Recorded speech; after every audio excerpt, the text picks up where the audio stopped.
The weirdest thing about having your hand crushed, right, is that the pair of eyes across from yours never stop smiling. As knuckles are compressed, as the skin is all but torn off the top of your hand, he always has this grin on his face. Even as the vein bulges from his neck, he smiles until you grudgingly mumble, "That's quite a handshake," and he releases you.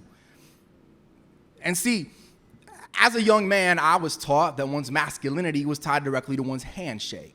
Right? That when meeting another man for the first time, no sin was more unforgivable than placing a fish in his hand, the dead husk of a greeting. Your grip must be firm, like the way you hold your briefcase when you walk to work, or the way you hold the handle while standing up on the bus. Fine.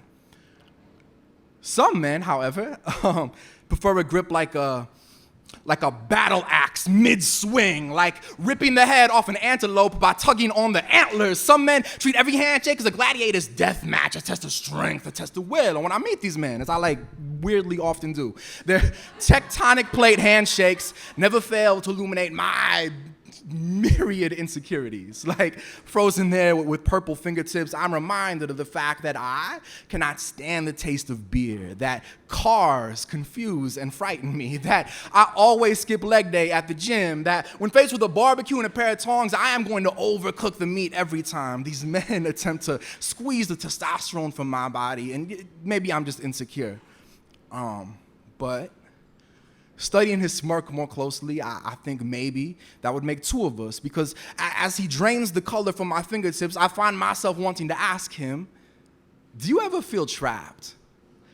Like in the mornings when you're watching TV or whatever and downing that protein shake made from raw eggs and liquefied steak and Axe body spray, do you ever crush the glass between your fingers by accident? Do you ever get tired of that voice? The one in the back of your head that for some reason sounds just like Dennis Leary, telling you to constantly, every day, reaffirm that you are a real man by catcalling women and eating enormous hamburgers and getting into physical altercations over trivial nonsense and, I don't know, squeezing things really, really hard.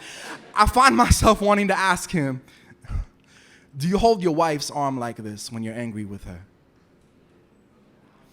Is there a teddy bear somewhere in your history being ripped away from a pair of hands that just aren't strong enough? Do you remember the first time your father wouldn't let you hold his hand when you crossed the street? Do you remember the way he looked at you? Do you remember being handed your firstborn son and not knowing how to hold him? Do you remember squeezing his shoulders like this the first time he disappointed you?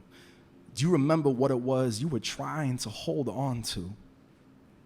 And I know that there's so much space between us as men that sometimes we just feel compelled to cram as much contact as we physically can into every touch.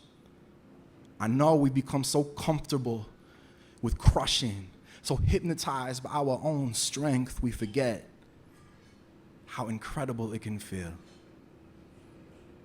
to let go.